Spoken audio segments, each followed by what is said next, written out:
আসসালামু আলাইকুম। সবাইকে আমন্ত্রণ জানাচ্ছি এবি নিউজ প্রাইম সংবাদে। আপনাদের সঙ্গে আছি আমি সুমাইয়া মেঘলা। শুরুতেই জানিয়ে দেব সংবাদ শিরোনাম।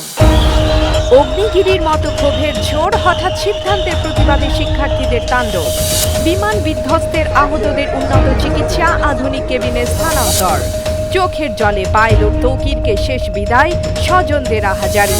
৬২ বছর পর অবসরে যাচ্ছে যুদ্ধ বিমান, স্মৃতিতে থাকবে ভারতীয় মিগ-21। ইসরায়েল হামাস যুদ্ধ করালো ২১ মাসে, দক্ষিণ গাজায় শুরু স্থল অভিযান।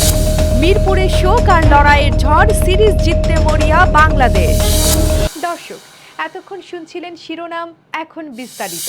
রাতের অন্ধকারী মুহূর্তের মধ্যে যেন ভয়ঙ্কর এক অগ্নিকাণ্ডের মতো ছড়িয়ে পড়ল ক্ষোভের আগুন। এইচএসসি পরীক্ষার সূচি নিয়ে রাত ৩টার অপ্রত্যাশিত সিদ্ধান্তের ঘটনায় ক্ষুব্ধ শিক্ষার্থীরা উত্তাল হয়ে উঠলেন সচিবালয়ের সামনে। গভীর রাতে তারা গাড়ি ভাঙচুর করে পুলিশ ও সেনাবাহিনীর সঙ্গে ধাক্কাধাক্কির ঘটনায় পরিস্থিতি চরমে পৌঁছে গেল। এই অপ্রত্যাশিত দায়িত্বহীন সিদ্ধান্তের প্রতিবাদে শিক্ষার্থীরা ক্ষোভে ফেটে পড়েন, যা শেষে রক্তক্ষয়ী সংঘর্ষের রূপ নেয়। সোমবার বিকেল ৩টা ৪০ দিকে সচিবালয়ের ১ নম্বর গেটের সামনে অবস্থান নেয়া শিক্ষার্থীরা হঠাৎ করে গেটের ভেতরে ঢুকে পড়েন। তারা একযোগে ভাঙচুর চালান বেশ কয়েকটি সরকারি গাড়ির কাছে। এ সময় আইন শৃঙ্খলা বাহিনীর সঙ্গে তাদের ধাক্কাধাক্কি ও ধাওয়ার ঘটনা ঘটে। ঘটনাস্থলে উপস্থিত থাকা পুলিশ পরিস্থিতি নিয়ন্ত্রণে সাউন্ড গ্রেনেড ও টিয়ার শেল ছোড়ে। পরে পুলিশি লাঠিপেটায় ভীত সন্ত্রস্ত হয়ে তারা ছত্রভঙ্গ হয়ে যান। এর আগে দুপুর থেকে সচিবালয়ের সামনে ধীরে ধীরে জমে উঠছিল ক্ষোভের আগুন। সেখানে বিভিন্ন কলেজে শিক্ষার্থীরা একত্রিত হয়, প্রতিবাদ জানায়। হঠাৎ রাতের এই সিদ্ধান্তের পরিপ্রেক্ষিতে বিকেল থেকেই তাদের মধ্যে উত্তেজনা বাড়তে থাকে।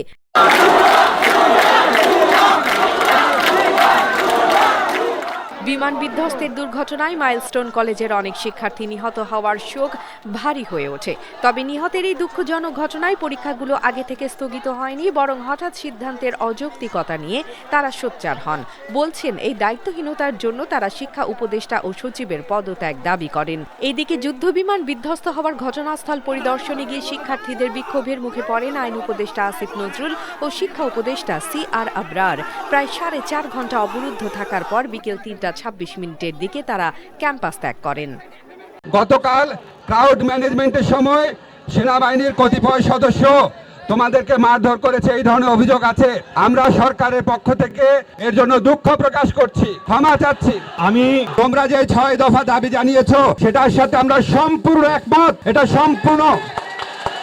এটা অত্যন্ত যৌক্তিক দাবি। তোমরা যে যৌক্তিক দাবি জানিয়েছো, প্রথম যারা নিহত হয়েছেন, আমাদের ছোট সন্তানরা যারা তোমার আহত হয়েছেন, তাদের সংখ্যা রেগুলার আপডেট করা হবে। তোমাদের স্কুলের মধ্যে তথ্য কেন্দ্র স্থাপন করা হবে, আজকে।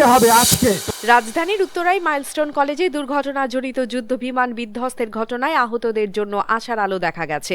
জাতীয় বার্ন ইনস্টিটিউটের ICUতে চিকিৎসাধীন দুজনকে সফলভাবে কেবিনে স্থানান্তর করা হয়েছে বলে জানিয়েছেন উপদেষ্টা ডক্টর মোহাম্মদ সায়েদুর রহমান। প্রথমবারের মতো গুরুতর আহত দুজন রোগীকে ICU থেকে কেবিনে স্থানান্তর করা সম্ভব হয়েছে। এটি চিকিৎসকদের জন্য এক গুরুত্বপূর্ণ অগ্রগতি বলে মনে করছেন তিনি। এর পাশাপাশি আরও ১০ জন রোগীকে চিকিৎসকরা শঙ্কামুক্ত বলে মনে করছেন। তবে এখনও ৩০ জনের অবস্থা স্পষ্ট নয় এবং তাদের জন্য বিশেষজ্ঞ চিকিৎসকদের নজরদারি অব্যাহত রয়েছে। ডক্টর রহমান বলেন, দেশের শীর্ষস্থানীয় বিশেষজ্ঞদের সমন্বয়ে একটি মাল্টিডিসিপ্লিনারি টিম এখানে কাজ করছে। তারা রোগীদের প্রয়োজন অনুযায়ী ইন্টারভেনশন, ফ্লুইড ও মেডিসিনের ব্যবস্থাপনা করছে। মঙ্গলবার ২২ জুলাই দুপুরে জাতীয় বার্ন ও প্লাস্টিক সার্জারি ইনস্টিটিউটে এক সংবাদ সম্মেলনে কথা বলেন তিনি। ৩ জন এখন ভর্তি আছে, তার মধ্যে 2 জনই ICUতে আছে। ইউনাইটেডের কথা আমরা গতকালকে বলতে পারিনি। ইউনাইটেডে আসলে একজন, সেখানে গতকালকে একজনকে নেওয়া হয়েছিল এবং ওনাদের ভাষায় সেটা ব্রড ডেড, ওখানে মৃত অবস্থায় ইউনাইটেড হাসপাতালে নেওয়া হয়েছে। সব মিলে আমাদের আসলে এই মুহূর্তে সর্বমোট মৃত্যুর সংখ্যা নিশ্চিত করছি আমরা 27 জন এবং হাসপাতাল সব মিলে ভর্তি আছে 78 জন। এবং এর মধ্যে আমাদের এই হাসপাতালে যারা ভর্তি আছে তার মধ্যে বেশ কয়েকজন ICUতে আছে। ICUতে থাকা রোগীদের মধ্যে কয়েকজন ভেন্টিলেটর আছে, কয়েকজন ভেন্টিলেটর নেই। রাজধানীর উত্তরায় মাইলস্টোন স্কুল অ্যান্ড কলেজের একটি ভবনে বিধ্বস্ত হওয়া বিমান বাহিনীর প্রশিক্ষণ বিমানের pilot flight lieutenant Mohammad Tauqir ইসলামের দাফন সম্পন্ন হয়েছে। মঙ্গলবার ২২ জুলাই বিকেল ৪টায় রাজশাহী জেলা স্টেডিয়ামে তার জানাজা অনুষ্ঠিত হয়। এরপর তাকে গার্ড অব অনার প্রদান করা হয়। বিকেল ৪:৩০টায় রাজশাহী নগরীর সোপুরা শাহী কবরস্থানে তাকে দাফন করা হয়। এ সময় কান্নায় ভেঙে পড়ে নিহত পাইলটের স্বজন ও প্রতিবেশীরা। এর আগে বিকেল ৩টায় পাইলট তৌকিরের মরদেহ ঢাকা থেকে একটি হেলিকপ্টার যোগে রাজশাহী ক্যান্টনমেন্টে নিয়ে আসা হয়। সেখান থেকে মরদেহবাহী অ্যাম্বুলেন্সে নিহত পাইলটকে উপশহর ভাড়া বাসার সামনে নিয়ে আসা হয়। এ সময় আবেগঘন পরিস্থিতির সৃষ্টি হয়। স্বজনরা নিহত পাইলট তৌকিরের জীবদ্দশায় বিভিন্ন ঘটনার স্মৃতিচারণ করে কান্নায় ভেঙে পড়েন। এ সময় স্বজনদের আহাজারিতে ভারী হয়ে ওঠে চারপাশ।